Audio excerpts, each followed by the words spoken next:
එක්ක meal prep කරන්න යනවාද? අද හදන්න යනවා චිකන් බෝන්චි පරිප්පු පොල් සම්බෝල. ඉතින් ඒ ටික තමයි හදන්න යන්නේ. අගන්න මම මස් එක කපා ගන්නවා. මස් එක ගම්මිරිසට හදන්න තමයි හිතාගෙන ඉන්නේ.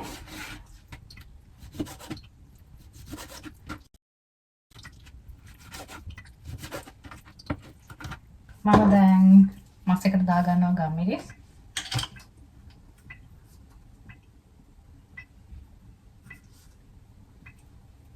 මේ තියන හිතනවා දන්නේ නැහැ. බලමු. මොකක් හරි හැදෙන්නේ නේ. දැන් කහකුඩු. Okay.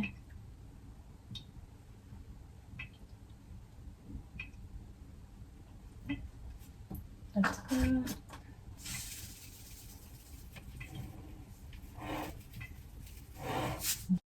මම ගාව මික්ස් හර්බ් එකක් තියෙනවා. මම මේක ටිකක් දාගන්න හදන්නේ. එතන හොඳ සුවඳක් එනවා මේකෙන්. මේක හින්දා. Okay. Let's mix it.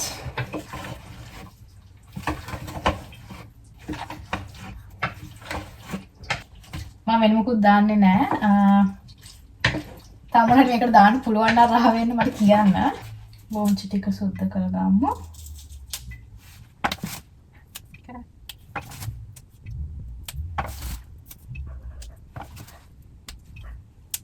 මම හොදගෙන තියෙන බෝන්චි දැන් කපා ගමු.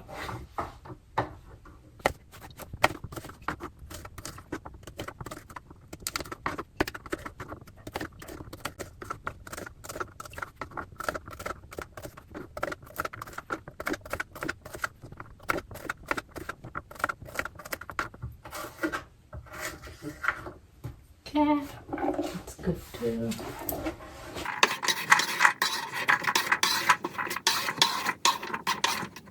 මට කලින් කියන්න අමතකුණා මං ගාව ගොරකා පේස්ට් තිබ්බා. ඉතින් මේ වගේ මම තීටියකුත් දැන් දාගත්ත මස් එකට. ඒක ගමන් අමතක කරනවා ඉතින් කරන්න ඕන දේවල්.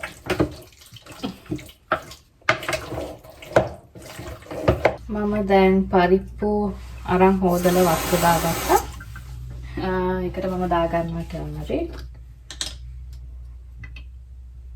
පොඩ්ඩක් ගන්නවා curry powder. ඉතින් අනිත් ඒවා වදා ගන්නකම් මම මේක ඩිපර් තියනවා. මම සුදු ලුණු කපා ගත්තා.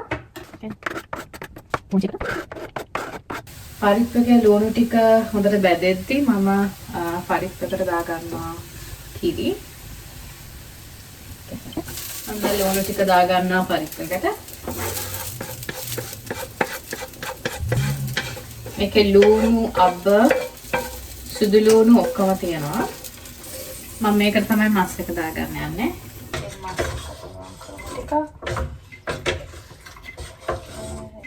මේකට බෝන්චි හදන්න යන්නේ. මේකට උළුහාල් දාගත්තා, කහ, curry powder, ලුණු, සුදු ලුණු ඔක්කොම දාගෙන තියෙන්නේ. දැන් ටික දාගමු. අනිත් කරිස් දෙක හැදෙනකම් මම සම්බෝල එක ඉවර කරන්න යන්නේ. ලුණු, සුදු ලුණු, උඹලකඩ, පෑන් මිරිස්, කුඩු මිරිස් ඔක්කොම දාලා චොප් කරගත්තා.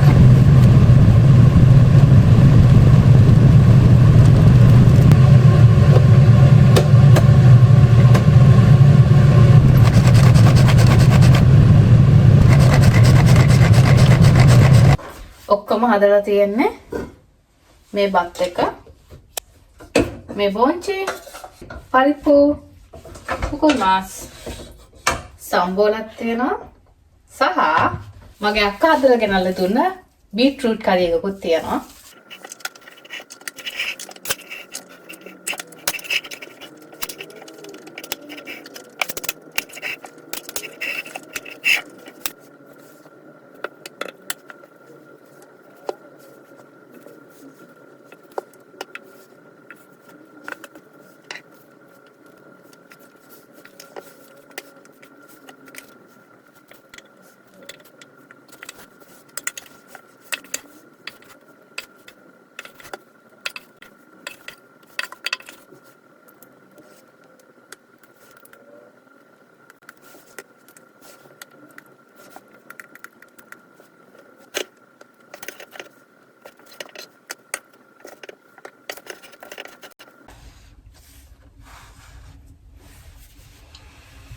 ඉතින් මම මේ විදිහට මීල් ප්‍රෙප් කරලා තියෙන්නේ. දවල් කෑම වලට හදලා තියෙන්නේ. දැන් ඉතුරු වෙලා තියෙන්නේ අස් කරන්න. මම අස් කරලා එන්න. බයි.